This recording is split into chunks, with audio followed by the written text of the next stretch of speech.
Well, thank you very much, Alex. I want to look into why General Motors decided to set up an assembly plant in Regina, Saskatchewan, of all places. Now, the impact was huge. First of all, it meant that there were jobs for a lot of people. It was by far the largest physical plant in the city. It also was the largest employer in the city. So it had a huge, huge impact. I also want to talk about how it affected the lives of people in the city, what it meant for the workers and their families. But before I get back into the, details of the actual GM assembly plant in Regina, I want to talk about some of the background and provide some context of what life was like back then. So please join me. Let's travel back in time 100 years.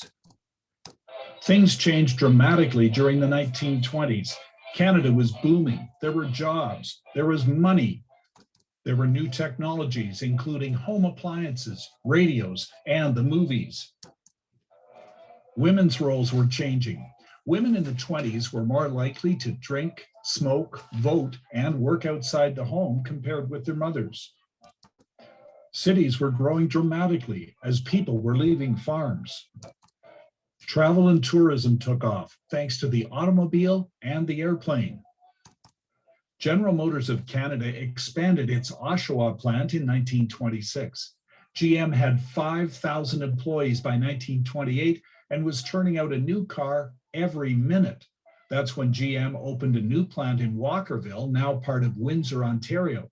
Still, GM couldn't keep up with the demand for new cars. Another factory was needed, and GM looked to Western Canada. Saskatchewan was a very different place in the 1920s than it is now. Back then, only Quebec and Ontario had more people than Saskatchewan. The capital city of this booming province was Regina. With 40,000 people, Regina was the largest city in the province. It was already home to the RCMP, Regina College, and the provincial legislature. Regina was the distribution and manufacturing center for the province. And cars? Well, as the 1920s opened, there were more than 60,000 vehicles in Saskatchewan. That total was second in the country, behind only Ontario. And Ontario had 4 times more people than Saskatchewan.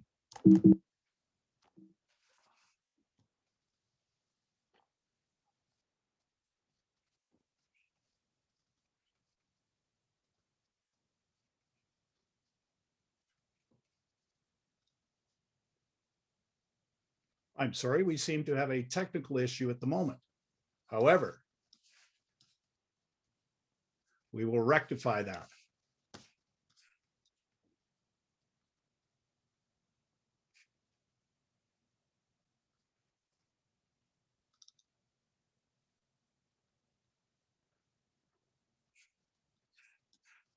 Alec, I'm going to hand this back to you for a couple of minutes.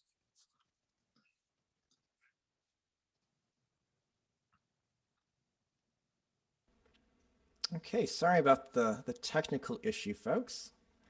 We just ran through this and it was working just great, as you've heard with every Zoom call you've ever been on, right? So let's just let Dale restart here for a moment.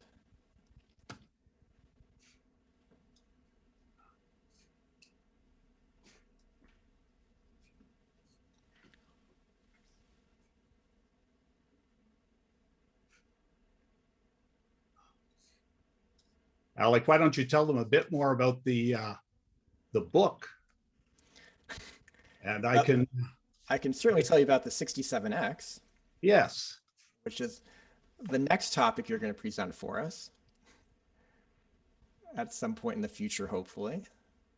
So the 67X being, a commemorative giveaway car that was produced in 1967 for the centennial of Canada. I don't have my copy with me, unfortunately. Otherwise, I'd start reading it for you. But, oh, there we go. Alec, I think what we'll do is just go back to the start here. And I was saying how wanted to provide you with some context and some background. So let's travel back in time 100 years.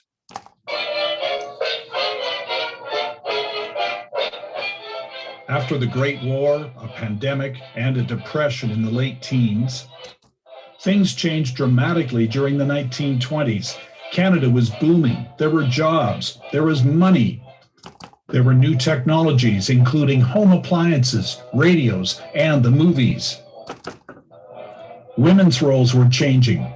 Women in the 20s were more likely to drink, smoke, vote, and work outside the home compared with their mothers. Cities were growing dramatically as people were leaving farms. Travel and tourism took off thanks to the automobile and the airplane. General Motors of Canada expanded its Oshawa plant in 1926. GM had 5,000 employees by 1928 and was turning out a new car every minute. That's when GM opened a new plant in Walkerville, now part of Windsor, Ontario. Still, GM couldn't keep up with the demand for new cars. Another factory was needed, and GM looked to Western Canada. Saskatchewan was a very different place in the 1920s than it is now. Back then, only Quebec and Ontario had more people than Saskatchewan. The capital city of this booming province was Regina. With 40,000 people, Regina was the largest city in the province. It was already home to the RCMP, Regina College, and the provincial legislature. Regina was the distribution and manufacturing center for the province. And cars? Well, as the 1920s opened, there were more than 60,000 vehicles in Saskatchewan. That total was second in the country, behind only Ontario. And Ontario had 4 times more people than Saskatchewan. Canada's very first licensed air harbor, or airport as we now call them, opened in Regina in the 1920s. By 1925, Saskatchewan had the second highest ownership rate with 8.5 vehicles for every 100 people, behind only Ontario. With the booming economy, sales of cars increased dramatically during the 1920s. More dealers were needed to sell these vehicles. More than half the cars on Saskatchewan's roads were Ford Model Ts. But people who went car shopping in Regina in the 1920s didn't have to settle for a Model T. They had lots of other choices, including Plymouths, Dodges, DeSotos, Studebakers, Stars, or Chevrolets or Oaklands at Regina Chevrolet sales. In the late 1920s, the number of car dealerships in Regina totaled 16. Today, there are 17. As well as the dealerships to sell vehicles, there were spin-off industries. There were tire stores, repair shops, and gas stations. As Regina historian Bill Brennan says in his book, Regina, An Illustrated History, the automobile broadened the base of Regina's economy and enhanced its role as a distribution center. So that's a brief look at Regina and Saskatchewan during the Roaring 20s.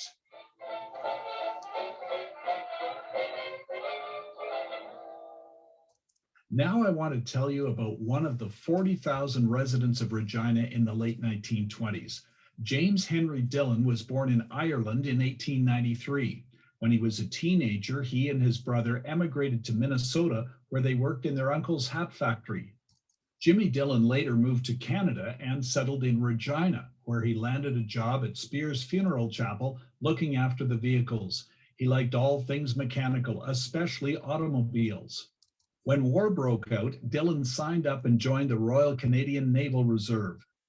He was in Halifax, Nova Scotia in December 1917 when a Norwegian ship collided with a French cargo ship loaded with explosives. The Halifax explosion was the largest man-made explosion at the time. It left 2,000 people dead and another 9,000 injured. As well, more than 10,000 buildings were destroyed or badly damaged. Jimmy Dillon ended up with a scar from ear to ear on his chin. After the war, Dillon was given a homestead near Moose Jaw, Saskatchewan, but Jimmy Dillon didn't like being a farmer. So he soon moved back to Regina and got a job as a mechanic at the Ambrose Thompson Garage. Jimmy Dillon was in Regina during the city's boom times in the Roaring '20s.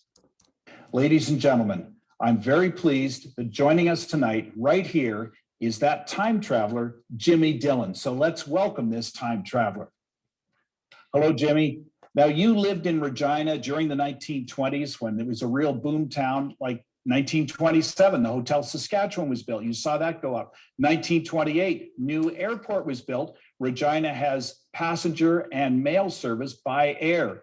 So you've really seen this city really boom. Speaking about booming, you should see the housing that's going up around this city. Why, there's whole neighborhoods being built up by the legislature. And if you go down east, you're going to find there's buildings going in all over. There's houses around Winnipeg Street and all the way up on 4th Avenue.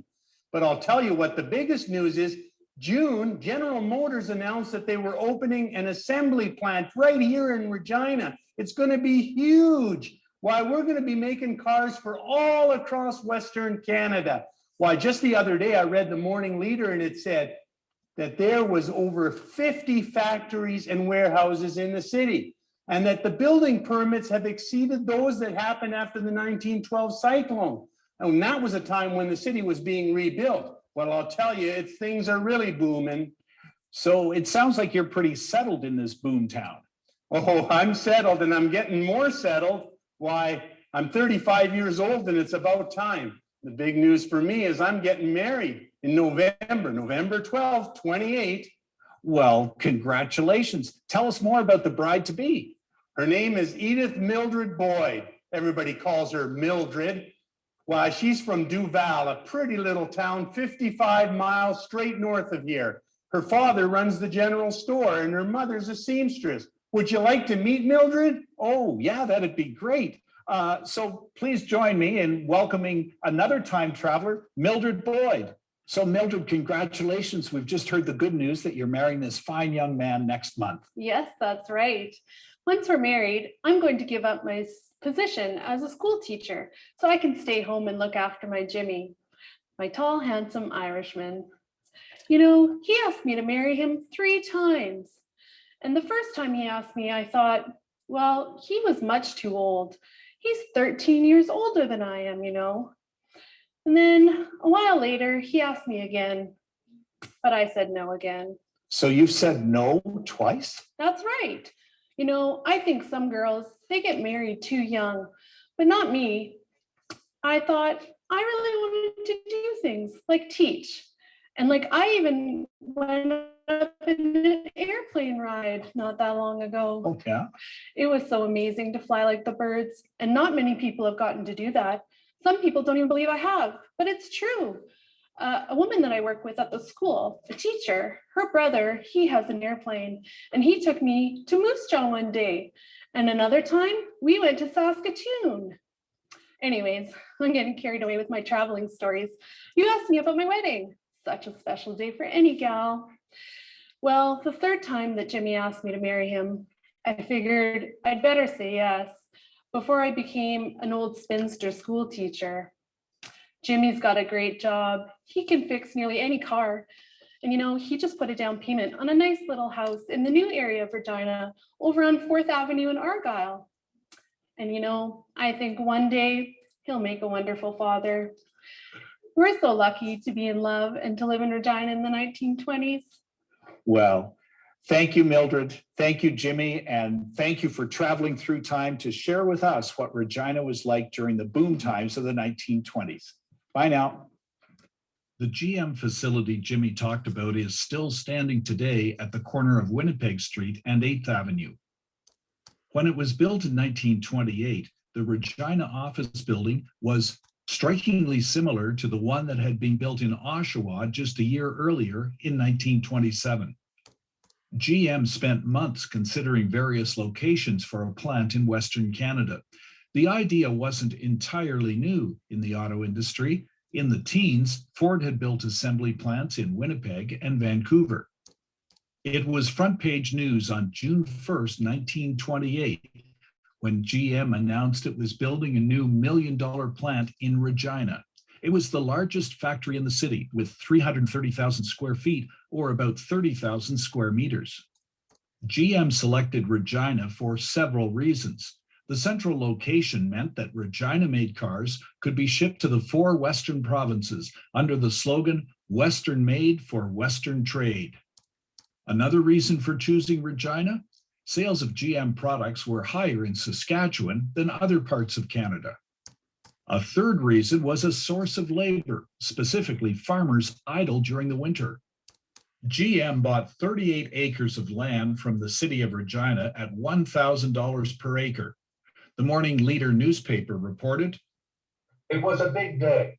Regina had secured its first big industrial plant. And it was big news. Biggest news since the war," declared one alderman.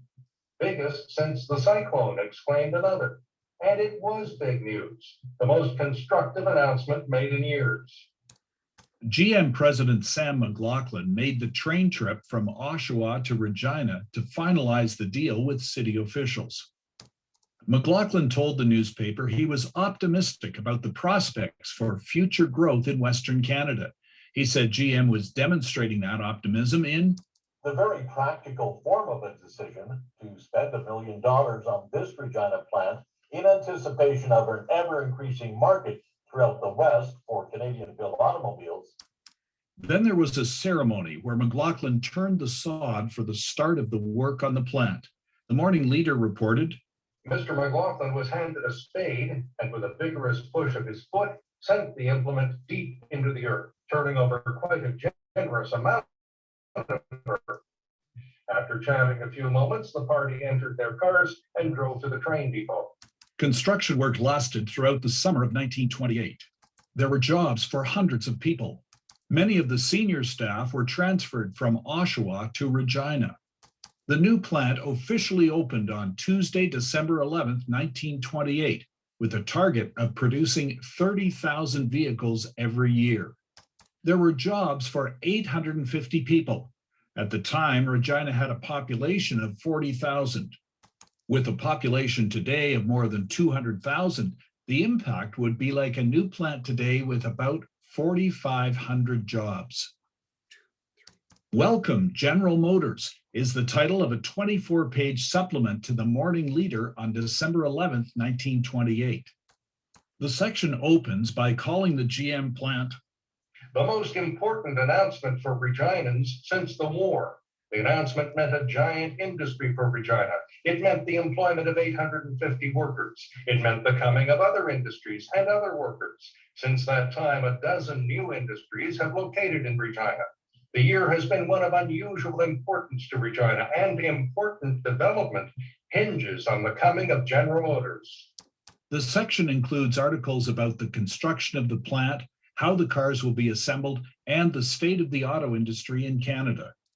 There's also mention that Saskatchewan has more than 115,000 vehicles, and about 7,000 new cars were being added to Saskatchewan roads each year.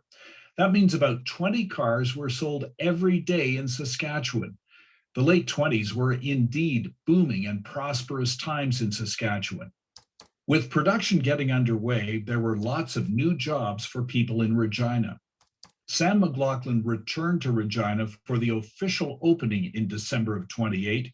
He drove the first car off the assembly line, which was powered by the first 6-cylinder Chevrolet engine manufactured in Canada at GM's plant in Windsor.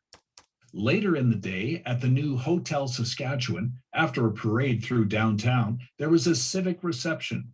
The public was invited to come and meet Sam McLaughlin and other GM officials.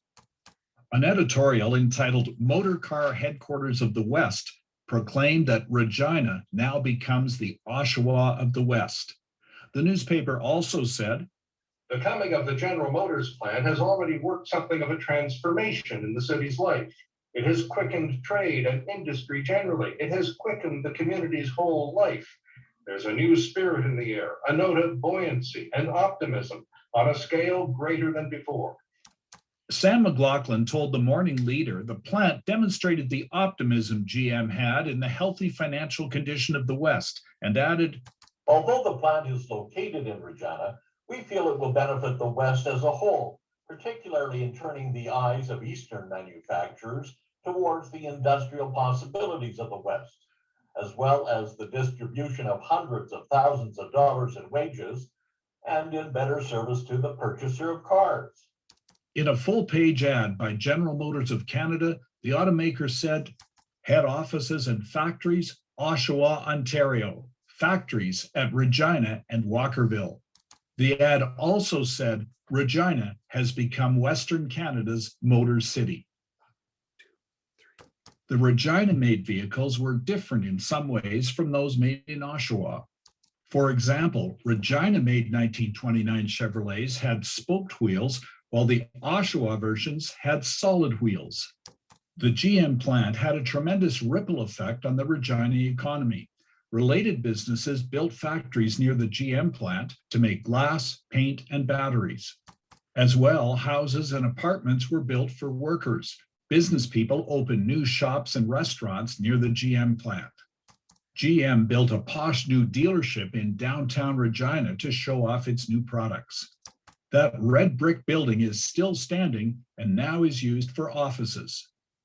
Al Ritchie was the coach of the Regina Pats when the team won the Memorial Cup as junior hockey champions of Canada in the spring of 1930. The city of Regina honored Ritchie by presenting him with a new Chevrolet, one that was manufactured in Regina and purchased from Regina Chevrolet sales. So the GM plant capped off a tremendous decade of growth in Regina, but the good times didn't last long. The boom soon went bust. Life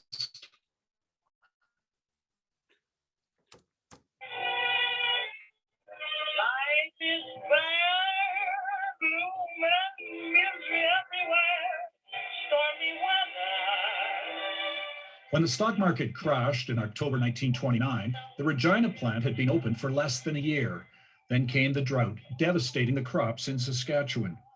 No province was hit harder than Saskatchewan. Automobile sales dropped off, and with the economy in shambles, GM laid off some workers in early 1930. By August 1930, production was halted. In March 31, the plant was reopened, but was shut down again a few months later. As well as the assembly line employees out of work, so too were people in related industries and neighboring stores and restaurants. In 1937, with the economy gradually showing some signs of improving, GM announced it would be reopening its Regina plant. However, the plant needed extensive refurbishing. Production methods had changed dramatically. GM spent about $700,000 getting the plant ready to run again. Some of the executives who had been in Regina when the plant first opened in 1928 and then went back to Oshawa when it closed returned to Regina when the plant reopened in 1937. For the assembly line workers, priority was given to those who had been working at the plant when it closed in 1931. Harry Carmichael, GM's vice president, took the train from Oshawa to Regina for the grand reopening ceremony in January 1938. In his address at a community reception at the Hotel Saskatchewan, Carmichael talked about the importance of corporate Canada helping out those areas hardest hit by the Depression. Our company, in spending over $700,000 in rehabilitating and reopening our Regina operations, is not guided by the necessity for production facilities, but by a belief, right or wrong, that it is in the economic national welfare that we extend a helping hand to the Western provinces in their greatest time of need. Public tours of the refurbished plant were held. An estimated 6,500 people turned out to tour the facility and see how cars were made. The reopening also meant jobs for 400 people, but that was less than half the number of jobs there had been when the plant first opened. One of the people who landed a job at the GM plant when it reopened in 1938 was Jimmy Dillon. To find out more of what that plant was like then, let's welcome back that time traveler, Jimmy Dillon. Hey, Jimmy, do you remember this picture of you working on the GM assembly line? Oh, yeah. I remember one of the guys came to work with his brand new Kodak Brownie and snapped a few pictures. I guess I should have turned around on the picture for a smile. But I'll tell you what, we're sure glad to be working in this plant. I'm glad to be there. I'm very lucky, actually. You know, when when the GM plant reopened, they had a company policy that former employees were hired first. And then it was married men who were on assistance, and I never was on assistance. Then it was single men on assistance. And then finally, they opened it for the general public, and I got hired. And I'm sure glad I did. Well, yeah, Jimmy, a lot of people didn't have any work during the Depression. So how did you make out before this this job at the GM plant? Well, it was really bad. Never imagined life could have been that tough. Our little daughter, Elsie, was born in 1931. And you know what? Our family was luckier than most. We had our family together. We had a house that we were just able to keep by renting out the basement. And you know, I always managed to find a little bit of work. So, but it was tough. But you had lots of experience as an auto mechanic. That's right. I worked for Thompson Garage for 10 years. But you know what? They had to get rid of us in 1930. There was no money to fix cars. There was no money for gas for a lot of people. A lot of people just parked their cars, or you know what some did? They took the engines out of the cars and they hitched up horses, and they used the cars that way. They called them Bennett buggies. You know, our Prime Minister, Bennett in Ottawa, I don't think he realized how tough we were having it out here out west. So I think some people felt we were a bit abandoned. So what did you do when you lost your job then? Well, a couple of buddies of mine started the Ray Street Garage. At first, it wasn't too bad, but you know what? Money started getting short, and there just wasn't enough for 3 families, so we had to close her down. So then, did you get another job? Well, I knew a guy at the Travelers Garage up on Albert and Vic, but you know what? He shut after a year. Wow. So what happened then? Well, you know what? I needed money to put food on the table, and there was a job rum running. Yeah, you drive down to Moose Jaw and pick up rum and then drive it down to Chicago. I'll tell you, I made some pretty good money there, but Prohibition ended, and that was in 1931 in the United States, and well, that was the end of that. So I see now why you were so glad to land that job at the GM plant. Well, I got a job at Regina Auto Body on Angus, but they ran into some problems and they had to get rid of me.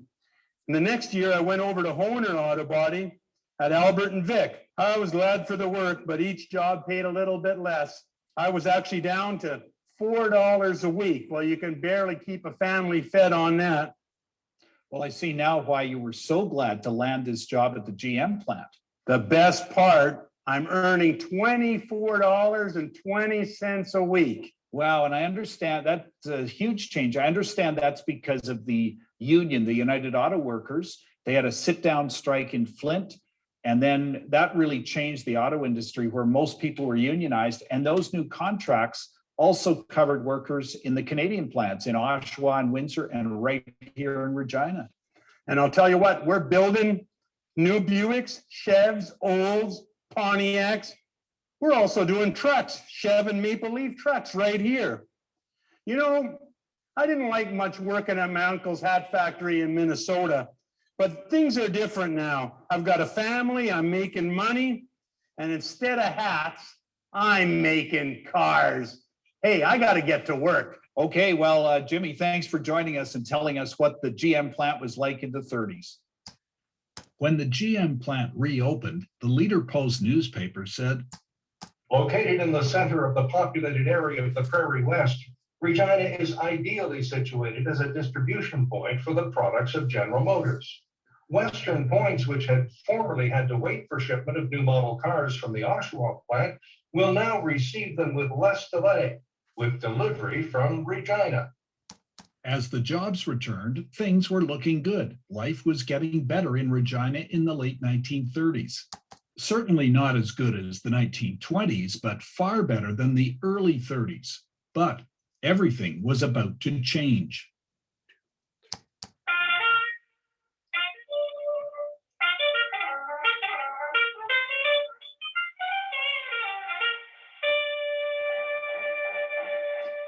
With the outbreak of the Second World War, Canadians went overseas to fight. And back at home, there were war bond drives. The GM plant in Regina was converted to a munitions factory in the early 1940s. It became the largest munitions plant in Saskatchewan, employing almost 1,600 men and women. So, how did Jimmy Dillon and his family make out during the Second World War? Well, Jimmy didn't serve in the military this time because he was now in his late 40s.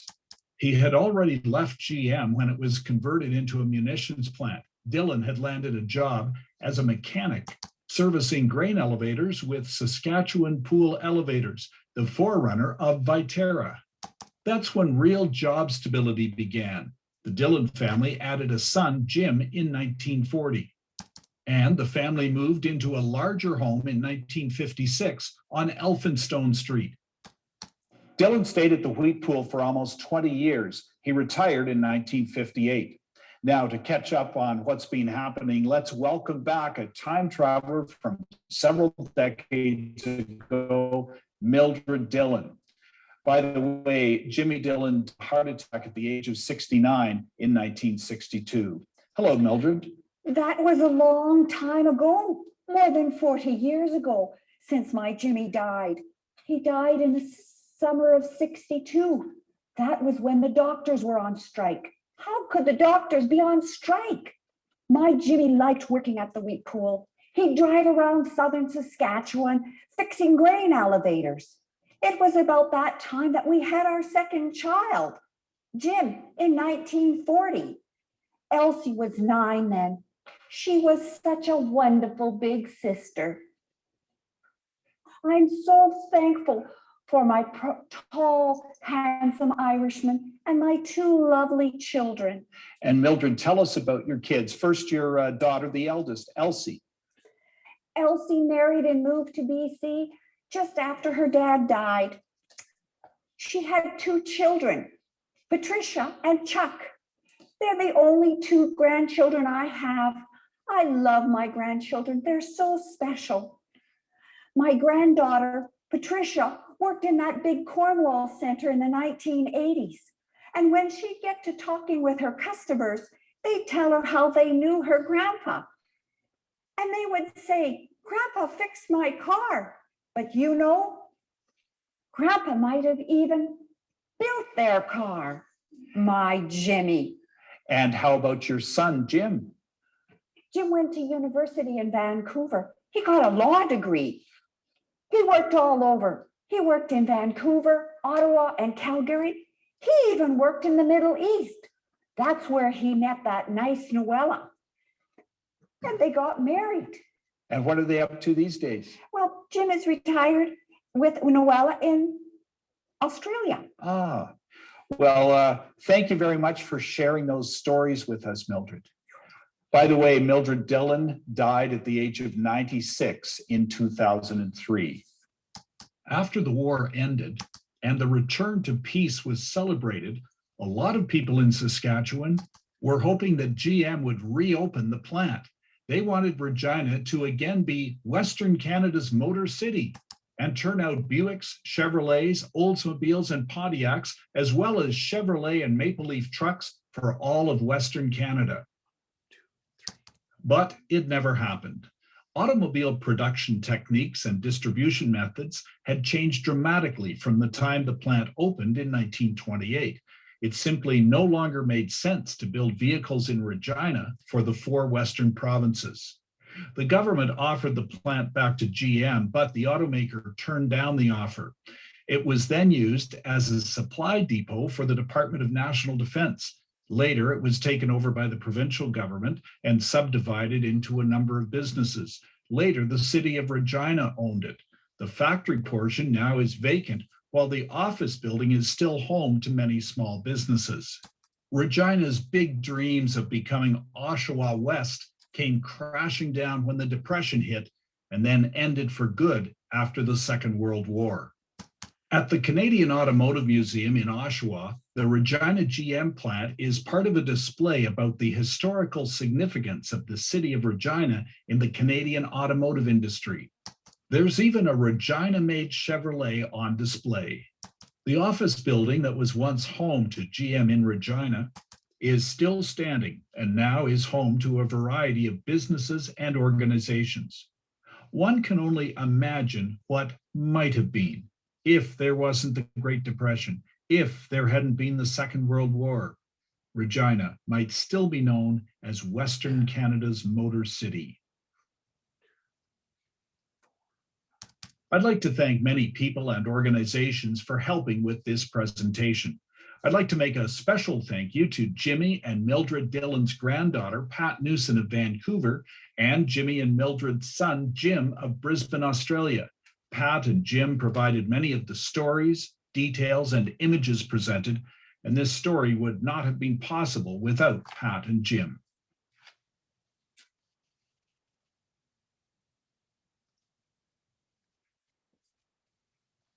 Alec, I'll pass it back to you.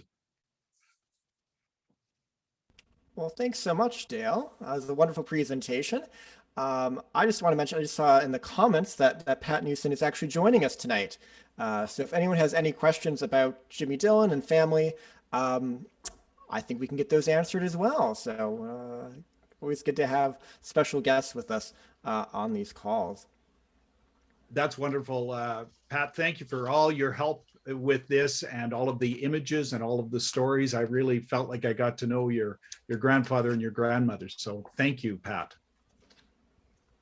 So with that, I will turn it over to Demeric, and I'll. Yes, we've had several questions so far about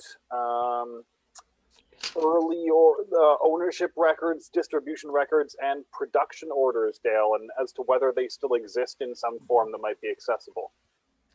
I have not been able to find those. Most of my research is from newspaper articles and people who knew the people who worked there, like Pat Newson, and that's where I've got my information. I haven't been able to get any details directly from General Motors about production numbers and that sort of thing. And if I can add to that, generally speaking, pre-war records from General Motors of Canada, as far as any of us know, don't exist anymore. They were either destroyed or lost, but they don't exist either in Oshawa or in Detroit. But if anyone has any leads, we would absolutely love to hear about it. So if you know where those records might be, if someone took them home, we've heard stories like that before. So if you have any leads on GM Regina records, we'd love to hear from you. Now, we had a question, Dale, about special order vehicles, and more specifically, sort of utility trucks. Were there sort of custom-made commercial utility and industrial vehicles for instance, Saskatchewan Power and government telephones and things like that assembled in Regina? Not that I'm aware of. I haven't heard of that, but it's a distinct possibility. And if you think it, I mean, one of the reasons was to cut down on shipping costs. So certainly it would seem that it would make sense that they would have some specialized vehicles right here for use in Saskatchewan and indeed the 4 Western provinces. But I don't have any evidence to confirm that. Okay, thank you. So another question, is there an easy way to tell if a vehicle was built in Regina? Are there any specific identifying markings or serial number features or anything like that somebody might look for in an old car? No, I don't know of the VINs, but I have seen some where it will say manufactured in Regina. So that's the best clue.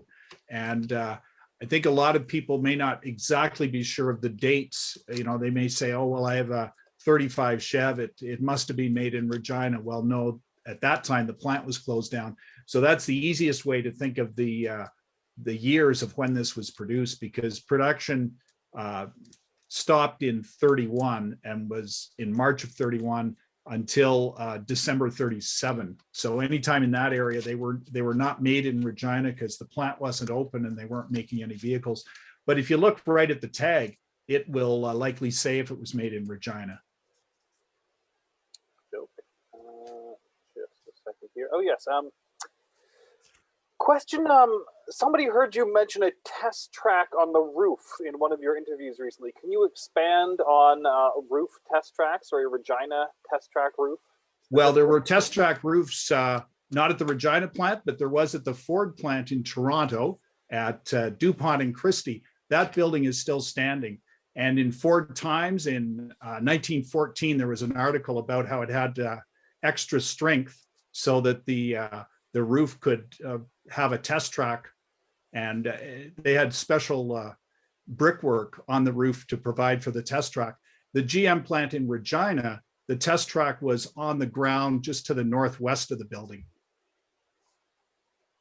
Now, having said that, there's all sorts of, you often hear stories and rumors, and that's one of the interesting things about history is someone once heard that somebody thought they knew somebody who knew something about the test track.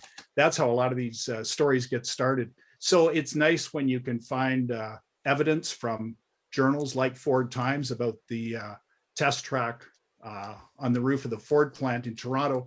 And because a lot of those Ford buildings were duplicates of one another, essentially, they were the same format designed by Albert Kahn. I would think if one of them had it, more than one had them. They had Ford had assembly plants in Vancouver, Winnipeg, London, Ontario, Toronto, and Montreal, all based on the same design. And two of the buildings still remain in, or three of them in Toronto, London, and Winnipeg. Those Ford factories are still standing. Excellent. I've had a couple questions about Maple Leaf trucks. Ask you to elaborate on what Maple Leaf is as a truck brand, and also what sort of distinguishes them from contemporary Chevrolet trucks. They're very, very similar. I saw one at the BC Truck Museum a couple of years ago, a Maple Leaf truck, very, very similar to Chevrolets. They were slightly more expensive.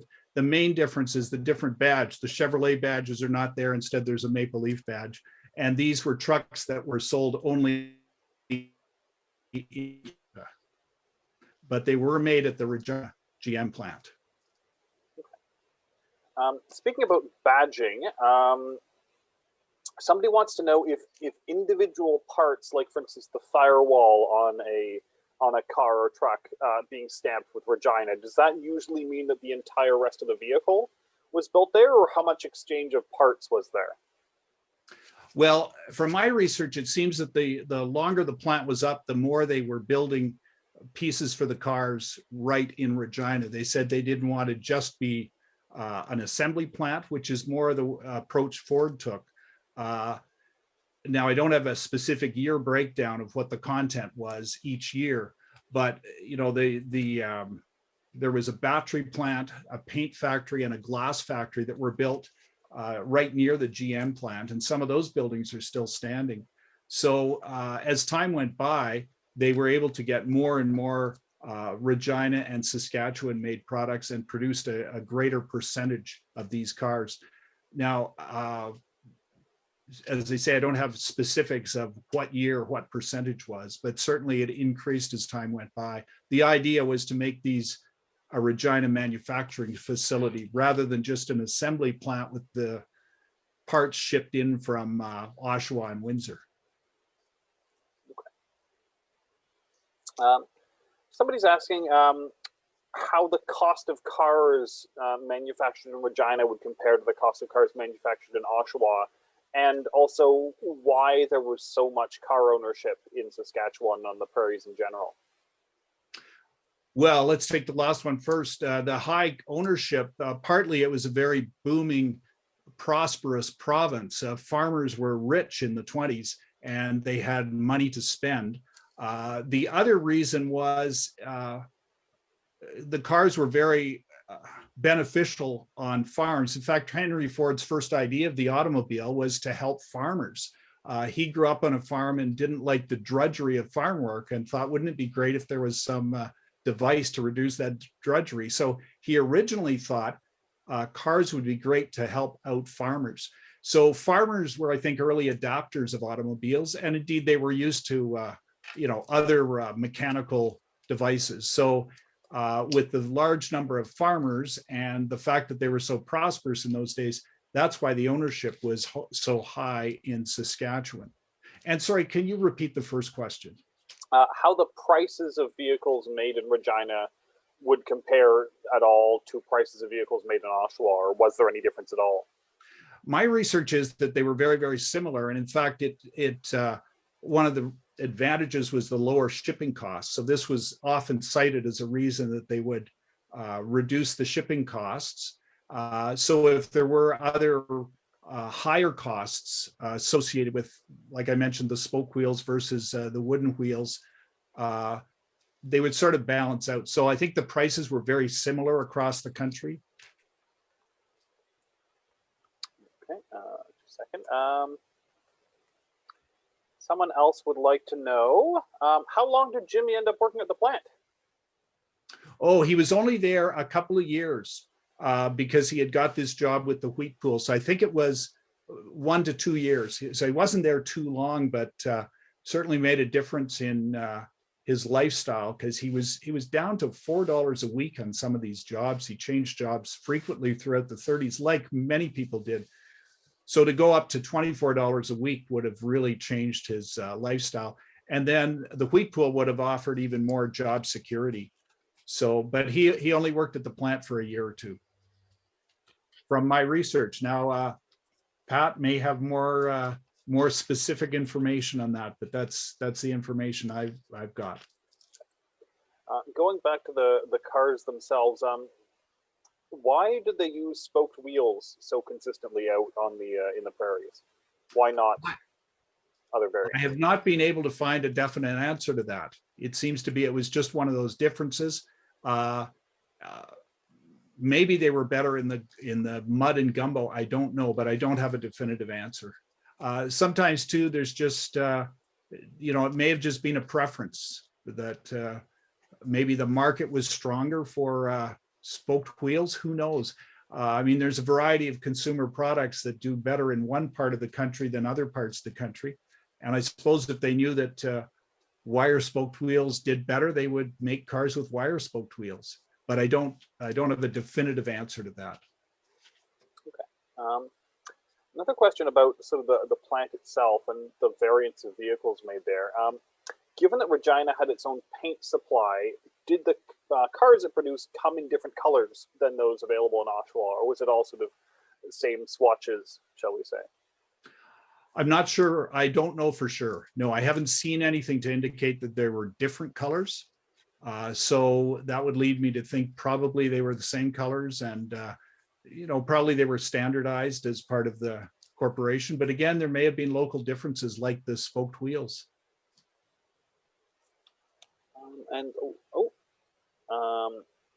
Another question.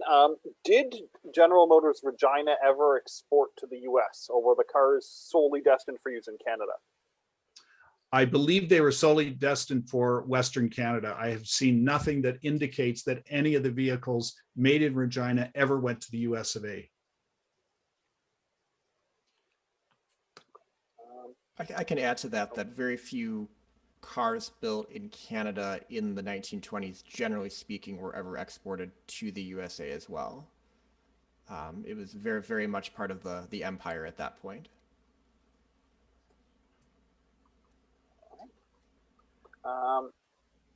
Was there a separate wheel factory in Regina that you know of? No, not that I know of. I believe the wheels were made at the GM factory. I've seen no indication that a separate company made the wheels. So I would think they were made at the GM factory. Well, actually, still speaking of wheels, are there sort of prairie-specific brochures, advertising material that highlighted that these were sort of unique Canadian prairie cars? Some of the newspaper ads will say something like "Western made for Western trade," and the Regina dealers, made in Regina. I don't know outside of Regina if there would have been that Western Canadian pride that there was with made in our own community. Same like I would think in Oshawa, there's, has been Oshawa made vehicles might be more attractive to customers there and help with the civic pride. Someone would like to know sort of what's left of the remaining empty factory, and does anybody know what it's going to be used for going forward? That's a good question, and that's just been in the news in the last week or two. The office building has a heritage preservation or has a heritage designation, so it looks like it will be preserved. However, the factory part does not have such a designation. And there were a variety of businesses in the plant part, the factory, but there was a fire in 17 that caused some damage. And the city just recently announced that it's going to do an assessment of the building. There are concerns that asbestos levels are high in the building. Now, this is still to be studied and determined just how high. There's also structural issues about the roof leaking and so on. So apparently this assessment will mean the city will see what needs to be done to the building. And I guess the choices are either the building has too much asbestos, is not structurally sound, needs to be torn down, or these problems can be overcome and the building can be refurbished and then probably sold or rented out. But at this point, we don't know what's going to happen to it. But that's, as I say, just the factory part. The office building does have heritage designation. So the office building will stay. I think that's everything for the moment. Okay, I wanted to say if other people have questions, or if they think about this and they may come up with questions, or if you have any stories that you want to share, perhaps you knew someone that worked at the Regina GM plant, I would love to hear from you. If I can give you my email, it's the 67X, so THE, and then the digit 6 and 7, and then the letter X, the 67X at gmail.com, the 67X at gmail.com. And I'll try to answer your questions, and I would love to hear your stories about the GM plant. And also, that's the email if you wanted to contact me about the book that Alec talked about earlier, The Last Best Car, the 67X. Now, if you haven't heard of the 67X, it was a promotion during Centennial Year in 1967. Esso wanted to have some sort of prize giveaway. I mean, all service stations did. And some of them were giving away, you know, a new Ford Mustang and this sort of thing. Esso wanted something a little different. So they hired George Barris, the Hollywood car designer who had just created the Batmobile and hundreds of other cars that were seen in TVs, shows and movies. And they commissioned him to build these cars. So he started with an Oldsmobile Toronado. He customized the front and back to make it sort of futuristic, at least what people thought was futuristic in 1967. He cut it right behind the front doors and added a couple of feet in the middle. So the back passenger area has a wraparound back seat. And these cars were given away as prizes, one a month during the summer of 67. They had draws on national television. And I tracked down the families of the original winners and who owned the cars later and where these 4 cars are today. So that's the book, The Last Best Car, the 67X. And if you're interested in that, again, the same email address, you can contact me at the 67X at gmail.com. And that was the presentation that I gave a couple of years ago at the Canadian Automotive Museum. Well, thank you very much, Dale. Thank you, Dale. And if you miss all of that and you think about it tomorrow and you're thinking, oh, how do I get a hold of Dale? Just contact us at the museum. We can certainly forward you along to him as well. So if you're not taking notes, or if it strikes you in the middle of the night that you really want to have a question answered, it's winter, there's a pandemic. We all love cars, so feel free to reach out and we'll try to get you some answers. For sure. Well, I think we have 1 minute left. Do we have any further questions? Oh, yes, we might actually. A quick one. Okay. Are there any of the original sort of Prairie GM dealerships still active? I don't know about General Motors. I know there's one in Saskatoon, Auto Clearing, which is a Chrysler dealership, and it's been around since about 1917 or 18 in Saskatoon. I believe that's the oldest dealership in the province, or certainly one of the oldest. I don't know about the oldest GM dealership in the province. There was one in Outlook, Saskatchewan, until recently, and it was it had been around for many, many years. Well, thank you, everyone. It looks like we're right about at 8 o'clock here, depending on whose clock you're looking at. So we kept over 100 people with us the whole time. So very impressive. I appreciate everyone joining us tonight. And again, our next talk is going to be on March 18th. If you'd like to learn more about the Oshawa Assembly Plant, another General Motors plant here in Canada. And American and I will be presenting on that. And again, there'll be a link coming out shortly via email for that. And of course, you can check our website and Facebook and all of that as well. So anything left? Anything else you want to say, Dale, before I wrap it up for the evening? I think we covered it. Just enjoyed sharing the story of the GM plant in Regina and Jimmy and Mildred Dillon. Oh, well, thanks everyone. And again, the Canadian Automotive Museum will be opening up hopefully in the next couple of weeks. And you can see our 1929 Chevrolet built in Regina in the front there, amongst other things. So again, one last thank you to Dale for joining us tonight all the way from a different time zone. And have a good evening, everyone. Good night.